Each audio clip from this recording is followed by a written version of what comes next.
Hello and welcome back. It is 2030 in the world of Rookie Watch. We're going to take a peek at retirements first. There's a whole bunch of them here. Some names are bigger than others. Damian Harris retires after leading the league in rushing touchdowns. Stephon Diggs retired. I want to see where he ended up on the receiving leaderboards because he was closing in on a few things. And Von Miller, approaching 40, finally retires, as does Joe Mixon just after winning Offensive Player of the Year. This list is super long, nobody else super interesting in terms of how they turned out in the sim, so I'm going to go ahead and speed it up even more. Props to Geno Smith for somehow managing a 17-year career. Stephon Diggs, second all-time in receiving yards. He was there before the season as well, still ways behind Jerry Rice, and fifth all-time in receiving touchdowns just behind Devontae Adams. And I forgot to show Devontae Davis on this list. He had 24 and a half. So apparently they just round down, which is dumb, and then show whoever did that number first. Roquan Smith and Marlon Humphrey both not coming back to the Ravens. They're both in their mid-30s. Of course, every team has so much cap space. It seems like the Ravens really should bring them back anyways, but nothing I can really do about that. No other particularly interesting names on this list. Apparently the Bengals franchise tagged Von Miller before he retired, I guess. I'm not sure how that works. It must process that stage for the CPU before it processes retirements. I don't know. A lot of tags in here, but the main thing I'm noticing is that Josh Allen isn't in here. He was tagged last year, but this year he signed an extension, and he was only getting 49.5 on the tag, so this is a huge contract. I also have to make a choice on Amari Jones, which is the guy that Devontae Davis displaced, moved him over to the other side, and on the interior on some downs. I'm not sure if the CPU actually gets to do 50-year options, but I feel like I have to make a choice for the CPU. Jones feels borderline, but they've got plenty of cap for it. Justin Jefferson is moving on from the Minnesota Vikings, which I hate, but I do love that he's going to go play with Chris Hargrove in New York. JJ Garrett Wilson and Madison Samuel, plus I think one more year of John Mechie. That is insane. Roquan Smith also heading to New York. 1 year, $11 million honestly seems like a steal. JJ, by the way, is getting like $31 million a year. Anyways, bunch of other signings in here. Obviously, I don't have the time or the inclination to comment on each one individually, but it does seem like a really good free agent class. Probably because the AI just doesn't re-sign their guys. Brock Purdy, by the way, is going to the Colts, so Alex Montague might be on the outs already. Ravens are trying to replace Humphrey and Smith with Cam Dantzler and Cody Barton. That doesn't seem great. They also signed former Charger Allen Bailey. It's actually smaller than Dom Flynn's deal. Bailey really just did not get a lot of development. The Chargers bring in Kyler Murray, and the Cardinals bring in Dak Prescott. I don't know who this is the Cowboys brought in. The backup they had playing a lot last year went to Houston. And I know I'm flying through information here, but it's time to get into the draft. Number 1 overall prospect is a power rushing left end, Luke Wright. He's very strong, great power moves, great hit power. He's a great tackler as well. Looks like he should be a solid run defender. Just not super athletic, but he looks like he should be pretty good. Jerome Lamb is 2 or 3 on the board. He's a speed rusher. Could probably play in a 4-3. He would be a little undersized at end. But if you look at his talents, he can't play zone coverage at all. He can't play man. But he looks like a pretty good run defender. He's got A finesse moves, so he looks like a good player. We do have a couple quarterbacks near the top 5 this year. Just field general types, neither are very athletic, but Isaac Rowe at least isn't a total statue in the pocket. I don't have these guys very well scouted though, so Rowe looks like he could be anywhere from a top 5 talent to like a 6th rounder. Oliver Garrison looks pretty similar, also field general. Both of them have just good throw power. Garrison is going to be a little more of a statue in the pocket though. That said, we do have some of the ratings down in some of the more important spots, including A short accuracy, which is always nice to see. I just don't think that field generals have a very high ceiling in this game with the way that they get upgraded. Now my first big interest is strong safety Dylan Finney.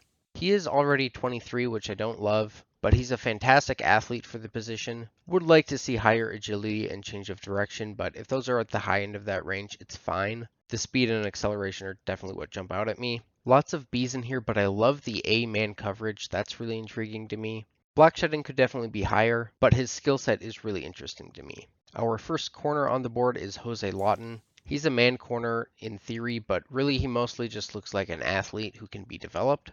I don't get too excited about this level of athleticism unless I see an A coverage rating. He's got B, which is fine, and he does look like a pretty good run defender, but we already know he's not a top 5 talent, which I didn't mention Finney is. Another guy I'm really interested in who's been moving up the board is Marcus Livingston. I seem to get fooled by these tight ends all the time since I figured out last year a deep route running was like a 67 or something, but he's got elite speed, elite agility, elite change of direction. I would like a little less of a range between these two 40 times, but he's top 3 or top 5 in all of these except for the bench press. Looks really good with the ball in his hands.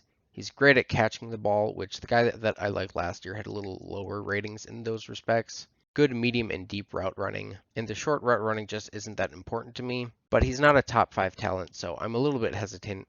One last guy that I really like is Tim Kennard, an elusive back. Only 5'9", but he's got good wheels, elite agility and change of direction. I would like a little bit better acceleration, but I do think Kennard has a really good skill set. He's got plenty of tools at his disposal as a ball carrier, and he also won Running Back of the Year in college, despite a different running back winning the Heisman. So that's kind of strange. And then I almost forgot there's one more quarterback. It's Gavin Stevens. He really just looks like a slightly less accurate version of Oliver Garrison. I'm guessing Garrison will be like an AAB on his accuracies and Stevens will be an AAC. So it's a pretty boring quarterback class as far as I can tell.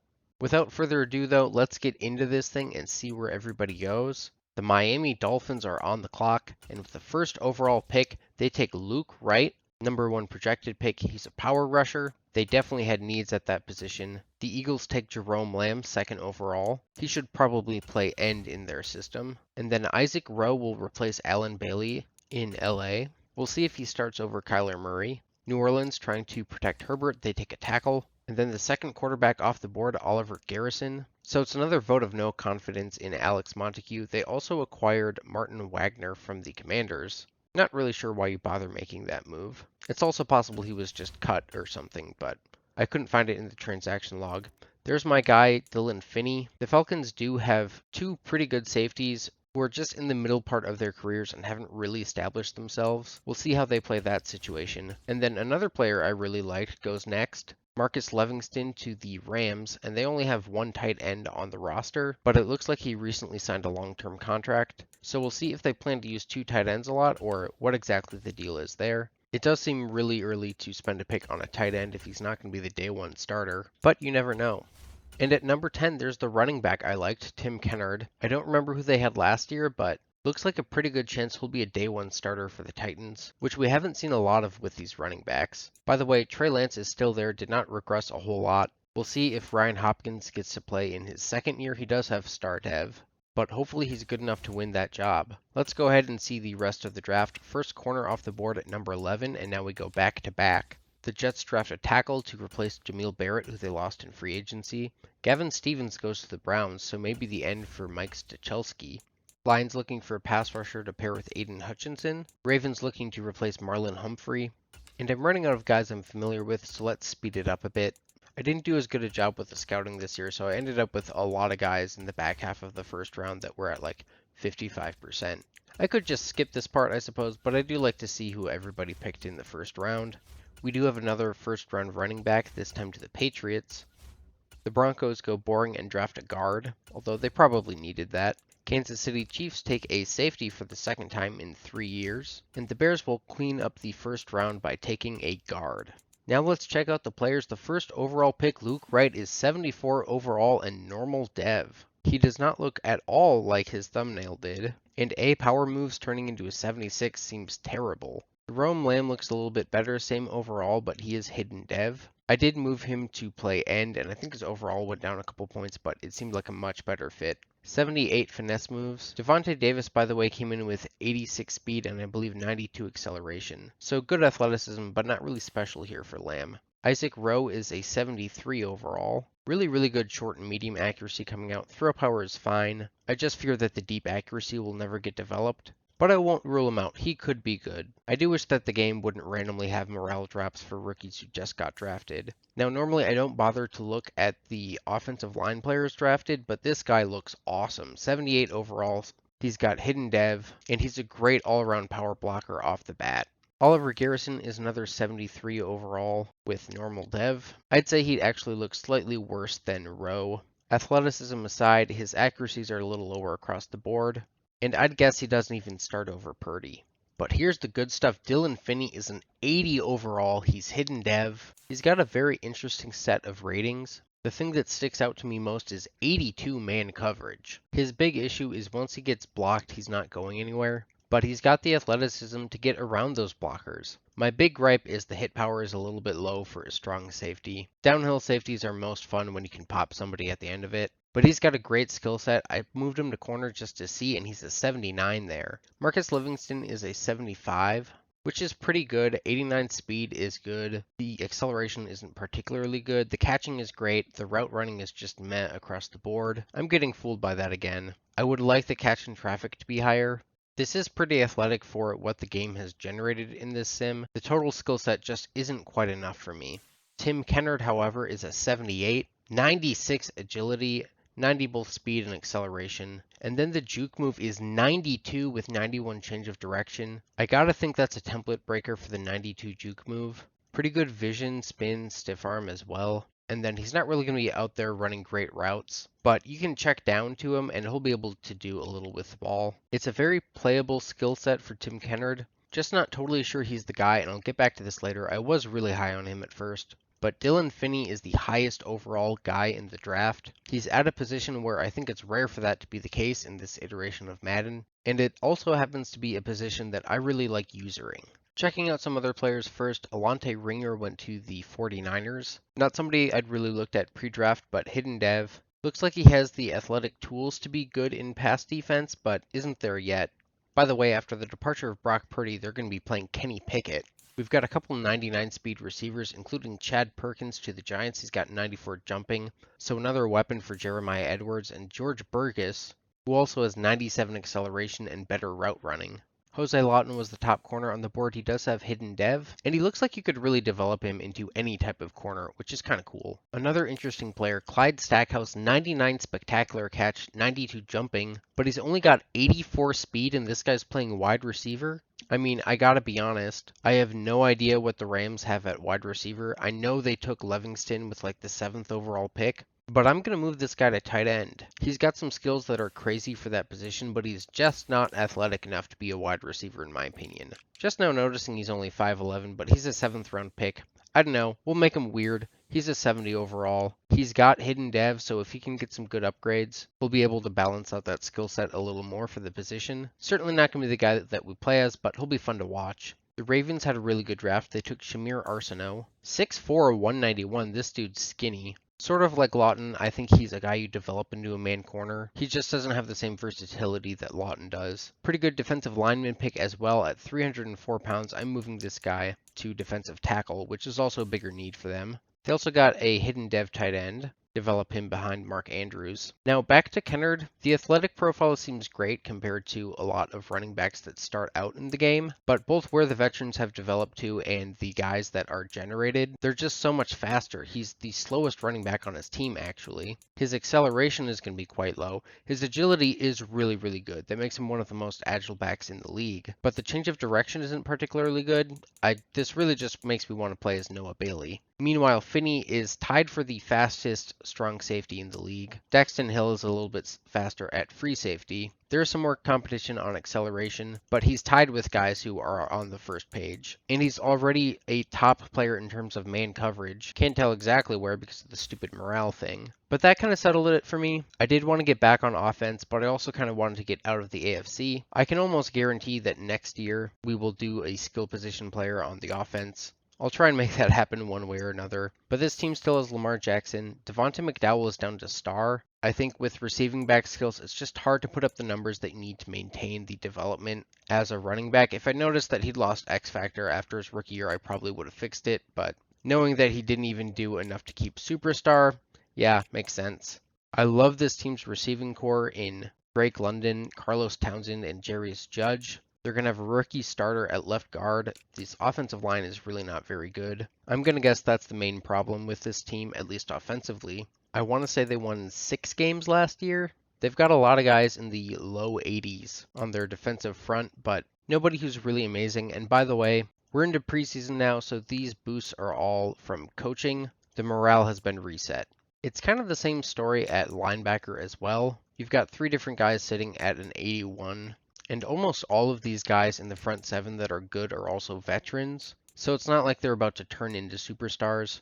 AJ Terrell is the one player of that caliber on this team. They've got a good second corner, but much like the Ravens, they don't really have an identity as a man or zone team. I did move JoJo Munford to free safety, and despite having superstar basket is probably going to be the odd man out, although he will come in for some packages. So I'm excited to play as Dylan Finney. We'll see how frequently there are highlights to show. I talked about wanting to speed through the season a little bit less, but it's possible there will just be less to show in each game. Here is the schedule to show the year. We have already played every team in the NFC South, so we're somewhat familiar with them. In fact, I think we've had a regular season game against almost everybody on this schedule except for the Cardinals and the Cowboys.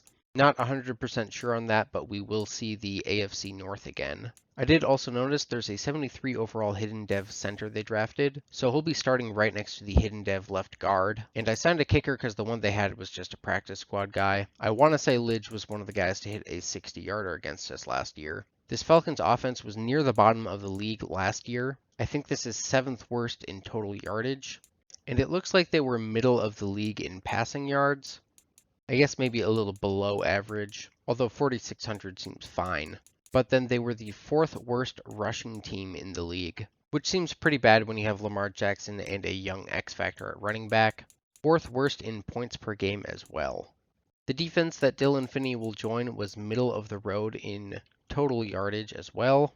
The pass defense, however, and their pass defense was actually top 5, which is kind of interesting. Of course, this can have a lot to do with game flow as well. They were a bottom 5 rushing defense. So top 5, bottom 5 combined, it's pretty much an average defense. -6 in turnover differential, though, that makes a big difference. Lamar did have a lot of interceptions last year. So jumping into preseason, I'm not going to commentate this super closely. I did play Finney in 3 quarters for the first game, but I didn't do that in the second game, just didn't feel necessary. Now, the thing about playing safety, it's a lot of fun to fly around, make plays all over the field, especially when you've got the athleticism to do it. The problem is, a lot of run plays never get to your level, and if you're playing good pass coverage, the quarterback isn't going to throw it your way. Whereas if you're a pass rusher, if you win your rep and don't get the sack, you can still have an effect on the play, even if it just leads to an incompletion. Whereas if you do your coverage assignment perfectly, somebody else on your team might blow it. So I did ask coach throughout the preseason, but I've had a lot more fun just playing Madden on my own with safeties, calling plays a certain way, and that's something that I haven't really done in this series, except for when it was giving me the same stupid plays on offense with Chris Hargrove. By the way, probably shouldn't be trying to hit stick Josh Jacobs with a 199-pound safety, and I still have to work on my own man coverage skills. Kevin Blackman, by the way, is not in this game because he fractured his shoulder blade, I think it was. Sounds really painful, as Finney gets his 2nd forced fumble of the preseason. Anyways, I think I will probably end up calling my own plays. I mostly call it pretty vanilla defense anyways, but I think I can call it in a way that will highlight Finney a little bit more. I want to be able to put him in a position to get into the backfield or to freelance. I think the reality, though, is that a lot of the times as a safety, making a good play means cleaning up after the front 7 couldn't make a play. And I don't know that that type of play will remain interesting for a whole season. I'll definitely mix them in sometimes. It's a big part of playing the position. But my point is, if we have a 6-game stretch where all he does is make that type of play 6 times a game, we're going to get through the season pretty fast. And I think I'm fine with that. Feel free to give your own opinion in the comments, of course. But as I've said, I can't force the CPU to throw at me. I was trying to figure out during the preseason ways to bait it. I think part of what I might do is just turn up the user pass coverage so that when I am playing decent coverage, the AI still wants to throw it at me sometimes. If they have other guys wide open all day, it's just never going to happen. And I'm not looking to break Night Train Lane's interceptions record or anything, but it would be nice to have a shot at least a few throughout the season. And right now, the only time that the AI throws it my way, even when I've got Finney lurking in the zone, is when he lets somebody wide open in man coverage. We would end up tying the Bengals, by the way. We go 0-2-1 in the preseason, 21 total tackles for Finney, 2 for loss, 1 sack, and a pair of forced fumbles, 1 recovered as well. Really wish he'd just pick that one up instead of diving on it, because I think it could have been a touchdown. Hopefully we'll have more opportunities like that in the regular season when it'll really matter. The 1 sack, by the way, I was supposed to be in a deep zone. I came up because I thought it was going to be a run. I got totally fooled by the play action, but the quarterback scrambled out anyways, and thanks to Finney's athleticism, was able to make a really good play to get a sack. And that's why I think he's such a potentially fun player, is that he can clean up his teammates' messes, but he'll also clean up his own messes sometimes. Anyways, that's going to do it for this video. I wouldn't be surprised if I only really have enough content to make 2 episodes out of this season, but it might take me a little bit longer to get that together than it did for Davis, just depending on the amount of time that I actually have. But I am kind of ahead on things right now anyways, so maybe not. At any rate, if you got to this point of the video, I would really appreciate your feedback. Going into season 4 of this, there's a lot of room for stuff to change. I just don't know exactly what people want to see and what differs from what I think I would want to see. So please comment below with your thoughts if you have any, and I'll see you next time. Peace.